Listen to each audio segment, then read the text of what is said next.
Les meilleurs secrets du jardinage ne se trouvent pas dans des produits coûteux, ni dans des techniques compliquées, mais dans de simples astuces utilisées par ceux qui cultivent à l'ancienne.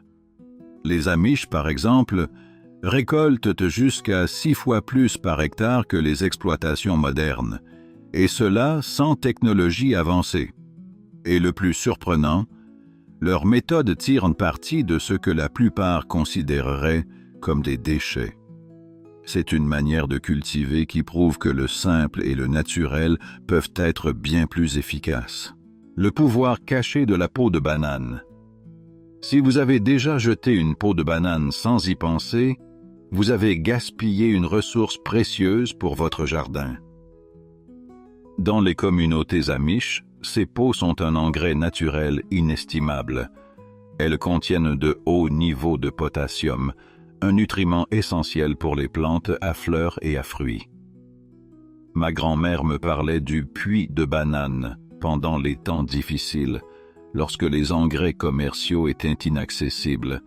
Sa famille creusait de petits trous à côté des tomates et y enterrait les peaux. En se décomposant, elle libérait du potassium directement dans les racines, produisant des tomates d'une taille et d'un goût incomparables. Vous n'avez besoin d'aucun équipement sophistiqué, il suffit de conserver les peaux. Certains jardiniers Amish les font sécher et les réduisent en poudre pour les stocker en hiver, tandis que d'autres les enterrent fraîches à une profondeur de 5 à 7 cm. Les rosiers les adorent aussi. J'ai vu des buissons doubler leur nombre de fleurs grâce à cette simple astuce. Marques de café. De l'énergie pour vos plantes. Le café ne réveille pas seulement les gens, il revitalise aussi le sol. Bien que peu de familles Amish boivent du café, elles ont découvert que les restes que beaucoup considèrent comme des déchets peuvent faire des merveilles au jardin. Les Amish collectent du marc de café usagé auprès de cafés locaux et l'utilisent comme un puissant amendement du sol. Il est particulièrement bénéfique pour les plantes qui préfèrent les sols acides, comme les myrtilles, les azalées et les rhododendrons.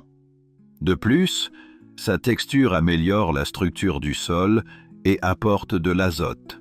Cette méthode a aussi des effets visuels. Appliquée sur les hortensias, le marc augmente l'acidité du sol et intensifie la couleur bleue de leurs fleurs.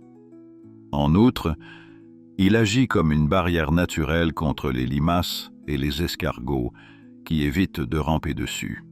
Carton, l'outil inattendu du jardin Amish. Si vous vous promenez dans un jardin Amish, vous pourriez remarquer quelque chose de curieux. Des plaques de carton entre les plantes. Bien que cela puisse sembler négligé, il s'agit en réalité d'une technique brillante qui permet de gagner du temps et d'améliorer la qualité du sol. Le carton bloque la lumière du soleil, éliminant les mauvaises herbes et empêchant de nouvelles graines de germer. En plus, il retient l'humidité et crée un environnement idéal pour les vers de terre qui le décomposent rapidement. En moins d'une saison, le carton disparaît, enrichissant le sol en carbone. Compostage en couches. De l'or noir sans effort. Beaucoup de jardiniers pensent que le compostage exige de retourner des tas de matière organique avec une fourche. Mais les Amish ont perfectionné un système qui ne demande aucune intervention constante, la méthode lasagne. Ce système consiste à empiler des couches alternées de matériaux riches en azote, comme les restes de nourriture et l'herbe fraîchement coupée, avec des matériaux riches en carbone, comme les feuilles mortes et la paille. La nature fait le reste, transformant ces déchets en un engrais riche en nutriments sans qu'il soit nécessaire de le remuer manuellement.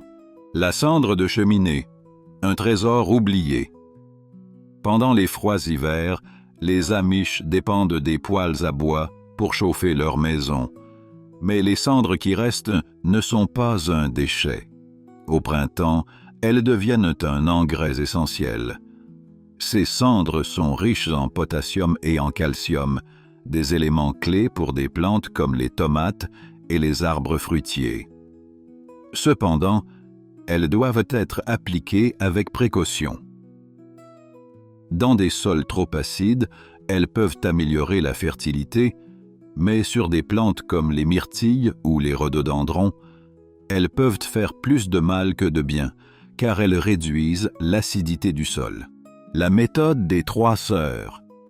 Sagesse ancestrale dans le jardin Amish.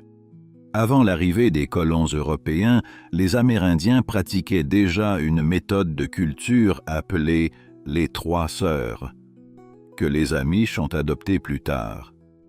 Elle consiste à semer ensemble du maïs, des haricots et des courges, en tirant parti de leurs bénéfices mutuels. Le maïs offre un support naturel pour que les haricots grimpent. Les haricots fixent l'azote dans le sol et la courge couvre le sol avec ses grandes feuilles, empêchant l'évaporation de l'eau et réduisant les mauvaises herbes. En plus, ces tiges épineuses protègent la culture des ratons laveurs et d'autres prédateurs. Pour obtenir les meilleurs résultats, il est essentiel de choisir des variétés traditionnelles qui poussent à des rythmes compatibles. Ce système ne maximise pas seulement la récolte, il régénère aussi naturellement le sol. Semis intensifs en carré.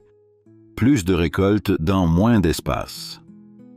La méthode du jardinage en carré a révolutionné la façon dont de nombreuses familles amish cultivent leurs légumes. Avec ce système, il est possible de produire 4 fois plus de nourriture dans le même espace et de réduire le temps consacré au désherbage. Il s'agit de diviser le potager en carrés de 30 sur 30 cm et de semer chaque section selon le nombre exact de plantes recommandées. Cette méthode optimise l'utilisation du sol et évite les gaspillages. Une petite parcelle d'1,20 m sur 1,20 m peut produire jusqu'à 90 kg de légumes en une seule saison. Disposition stratégique des tournesols. Un phare de sagesse amish. Au-delà de leur beauté éclatante, les tournesols, ces majestueuses fleurs qui ornent les champs amish, sont de véritables stratèges du jardin. Imaginez une armée de géants dorés disposés avec une précision millimétrée, chacun remplissant une mission vitale. Planter des tournesols sur le flanc nord du jardin, c'est comme déployer un bouclier d'ombre. En fin d'après-midi, ils projettent une ombre rafraîchissante sur des cultures délicates comme la laitue et les épinards, prolongeant leur saison de production de plusieurs semaines. En plein mois de juillet brûlant, cette ombre fait la différence entre une récolte réussie et un échec retentissant. Mais il y a plus. Les tournesols sont des aimants irrésistibles pour les pollinisateurs. Abeilles, papillons et autres alliés ailés se rassemblent sur leurs fleurs, attirés par le nectar et le pollen abondant. Une fois dans le jardin, ces insectes bénéfiques restent, pollinisant d'autres cultures et multipliant l'abondance. Des données issues de jardins amish révèlent une augmentation de 27% de la production de tomates proches des tournesols. L'été dernier, mon voisin, avec un sourire sceptique, observait ma clôture de tournesols au bord nord de mon jardin. Quelle surprise il a eue! La double récolte. Tirer chaque goutte de la terre. Pourquoi se contenter d'une seule récolte quand on peut en obtenir 2 sur le même espace? Les jardiniers amish, maîtres de l'efficacité, ont perfectionné l'art des plantations successives. Le secret réside dans l'association de cultures à maturation rapide avec des légumes de fin de saison. Imaginez des pois semés en avril, récoltés à la mi-juin, puis des haricots aimant la chaleur plantés sur le même terrain. En octobre, 2 récoltes complètes. La clé est la compatibilité. La première culture ne doit pas épuiser les nutriments nécessaires à la seconde. Des radis suivis de courges, par exemple, fonctionnent à merveille. Les radis, avec leurs racines superficielles, laissent intacts les nutriments profonds dont la courge aura besoin. Dans les modestes jardins amish, chaque centimètre compte. Les registres mentionnent des rendements étonnants, dépassant les 300 kilos de nourriture sur des parcelles de la taille d'un salon moyen. Culture verticale. Élever la productivité à de nouvelles hauteurs. Les jardins amish, avec leur sagesse ancestrale, nous révèlent une dimension cachée, l'espace vertical. De simples treillis en bois, construits avec des branches taillées et du bois recyclé, transforment murs et clôtures en luxuriants jardins verticaux. Un pied carré de sol peut ainsi soutenir jusqu'à 9 pieds carrés de culture. Pois, haricots, concombres et même petits melons grimpent joyeusement, libérant le sol pour les tubercules et les légumes-feuilles. Cette méthode est un trésor pour les petits jardins. Une famille amish, disposant d'un espace limité, peut cultiver des concombres sur des structures en forme de A, récoltant des dizaines de kilos sans sacrifier d'espace. De plus, les fruits, suspendus librement, poussent droits et propres, loin du sol. Des arches de concombre au-dessus des allées créent des tunnels verts, maximisant l'espace et plaçant les fruits à hauteur idéale pour la récolte. Baril de pluie, amish, un trésor du ciel. Les tonneaux en bois, recueillant l'eau sous les gouttières, sont un symbole de la sagesse amish. Ces systèmes simples mais ingénieux capturent l'essence d'une gestion efficace des ressources et du respect des cycles naturels. Un pouce de pluie sur un toit de 90 mètres génère plus de 200 litres d'eau. Au lieu de gaspiller ce trésor, les Amish l'entreposent dans des barils stratégiquement placés, fabriqués à partir de tonneaux de bois ou de fûts recyclés de qualité alimentaire. L'eau de pluie, pure et sans chlore, est un élixir pour les plantes. Sa légère acidité la rend idéale pour les cultures comme les myrtilles. En période de sécheresse, ces systèmes réduisent la consommation d'eau municipale de 50 à 80%, une économie impressionnante. Irrigation avec pots en terre cuite. Une sagesse millénaire. Parfois, les solutions les plus simples ont des racines profondes. Les jardins amish, connectés à la terre, utilisent une technique millénaire, héritée de la Chine et de la Rome antique. Un pot en terre cuite non émaillé, enterré jusqu'au col, rempli d'eau et couvert, libère lentement l'humidité dans le sol, irriguant les racines pendant des jours, voire des semaines. Ce système régule l'humidité sans technologie avancée. Le pot libère de l'eau seulement lorsque le sol s'assèche, maintenant un équilibre parfait. Pour les Amish, qui évitent la technologie moderne, cette méthode est une bénédiction. Et pendant les absences, les plantes restent hydratées, sans arrosage quotidien. La règle de l'arrosage matinal. Un commandement vert. Les jardins Amish suivent une règle d'or. Arroser le matin, jamais le soir. Ce n'est pas une simple tradition, mais un principe scientifique qui protège les plantes contre les maladies. L'eau stagnante sur les feuilles pendant la nuit est un terreau idéal pour les champignons comme l'oïdium et la tache noire. Arroser le matin permet aux plantes de sécher avant la baisse des températures, évitant 90% de ces maladies. En plus, les plantes absorbent mieux l'humidité aux premières heures du jour, profitant de l'eau avant que la chaleur ne l'évapore. L'art du paillage, un manteau de vie.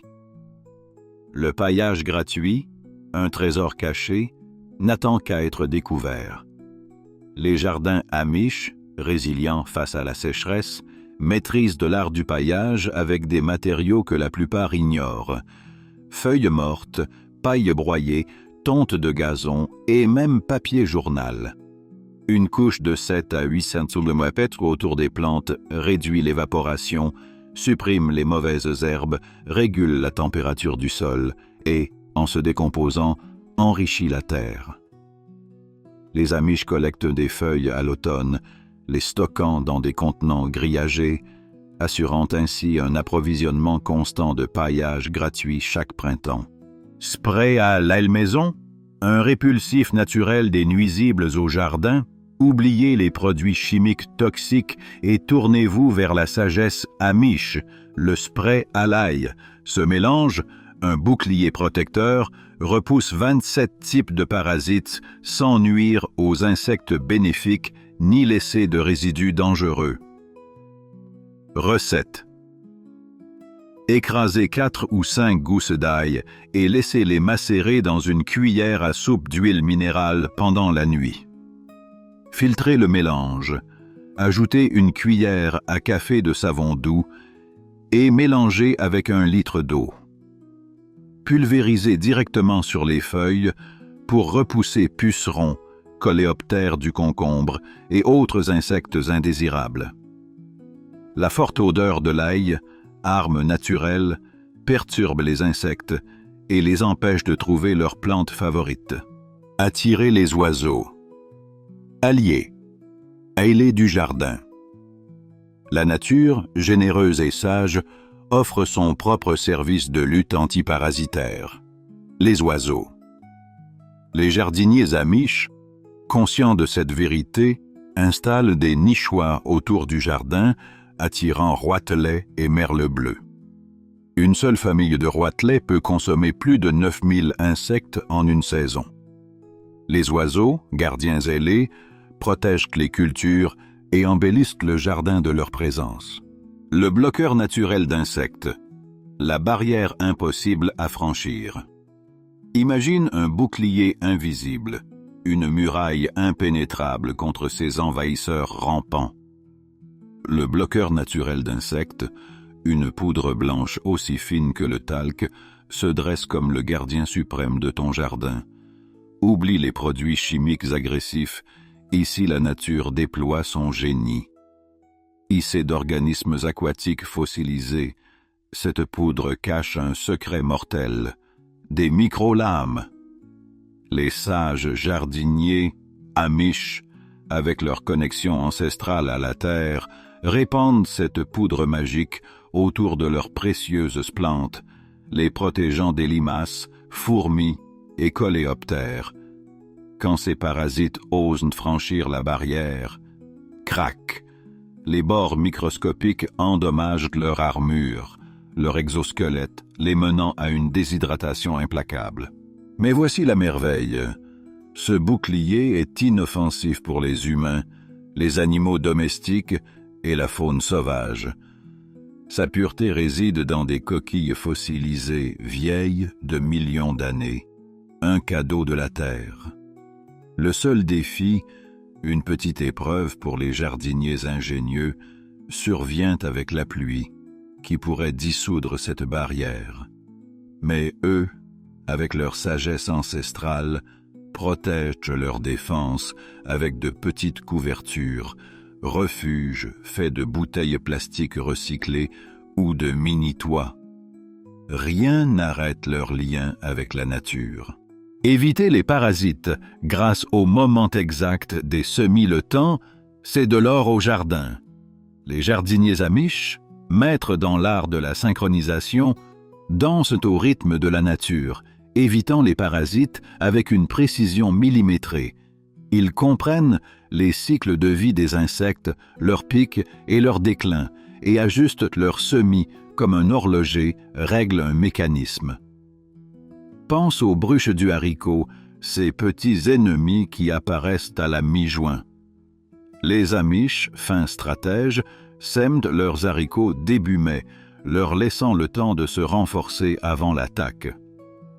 Ou, s'ils le préfèrent, attendent début juillet, quand les bruches ont déjà choisi un autre champ de bataille. Ce principe s'étend à toutes les cultures.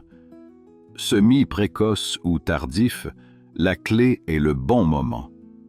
Les jardiniers expérimentés, avec leur œil averti, connaissent même les noms des batailles. La semaine du coléoptère, le jour de la teigne, le même jardin, la même saison, mais le temps change tout. Critères pour sélectionner les meilleures semences. Ne te laisse pas tromper par l'apparence.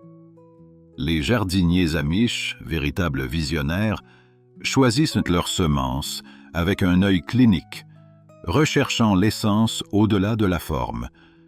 Cette tomate difforme, avec ses bosses étranges, pourrait être porteuse de gènes de résistance, une guerrière contre maladie et sécheresse. Ce concombre, né en pleine vague de chaleur, pourrait transmettre son courage à sa descendance. La sélection amish est un hommage à la survie, à la force dans l'adversité. Les plantes qui prospèrent dans des conditions difficiles, ces héros anonymes, sont les élus. Avec le temps, leur héritage devient des variétés adaptées à la terre, fortes et résistantes. La beauté est intérieure. Ces légumes, même imparfaits pour le marché, sont les champions quand le climat défie. Au jardin, la résistance et la productivité sont les vrais trésors. Système simple de stockage des semences. L'avenir de ton jardin repose sur le soin apporté à tes semences. Les jardiniers amish, gardiens de la vie, se fient à 2 méthodes simples mais infaillibles. Enveloppes en papier. Le foyer parfait pour haricots, maïs et tournesol. Le papier, comme un souffle, laisse circuler l'air, éloignant l'humidité et la moisissure. Chaque enveloppe est un trésor étiqueté avec nom et année. Bocaux en verre, refuge sûr pour tomates, poivrons et herbes. De petits joyaux protégés de l'humidité avec du riz ou du gel de silice. Mais le secret ne s'arrête pas là. La température et l'humidité, gardiens du temps, doivent être contrôlés. Des lieux frais et secs, loin des variations brusques, sont leur sanctuaire. Les semences de tomates de ma grand-mère, témoins de 30 ans, germent encore avec 80% de réussite. Prévention, de la pollinisation, croisée, la pureté des variétés, un héritage inestimable. Les jardiniers amish, protecteurs de ce patrimoine, utilisent des barrières physiques et la synchronisation des temps de floraison pour éviter la pollinisation croisée. Distance. Le maïs, voyageur infatigable, envoie son pollen jusqu'à 1 kilomètre. Les amish, stratèges de l'espace, échelonnant leurs semis, donnant à chaque variété son propre moment pour fleurir. Barrières physiques, courges et concombres, dames délicates, protégées par des sacs en filet. Pollinisation manuelle au pinceau, un acte d'amour pour préserver leur pureté. Sans ces précautions, c'est le chaos. Une courgette et une citrouille, unies dans une étreinte interdite, donnent naissance à un hybride étrange et indésirable. Prolonger la saison de culture avec châssis froid et couche chaude. Le temps n'est pas une limite pour les jardiniers amish. Avec de vieilles fenêtres, ils construisent des châssis froids, petites serres qui captent la chaleur du soleil. 1. Une caisse en bois inclinée vers le sud, un refuge pour les plantes. 2. Une fenêtre comme couvercle, un bouclier contre le froid. Le verre, portail vers le soleil, piège la chaleur et la libère lentement. Lors des jours glacials, la température intérieure grimpe de 15 degrés. Et la couche chaude, une étreinte chaleureuse de la terre. Du fumier frais de cheval, un combustible naturel, réchauffe le sol jusqu'à 20 degrés, même en plein gel. 60 centimètres de fumier, recouvert de terre fertile, un festin, Pour les semis, 4 à 6 semaines de chaleur, un atout inestimable au printemps. Microclimats stratégiques, secrets d'un jardin efficace.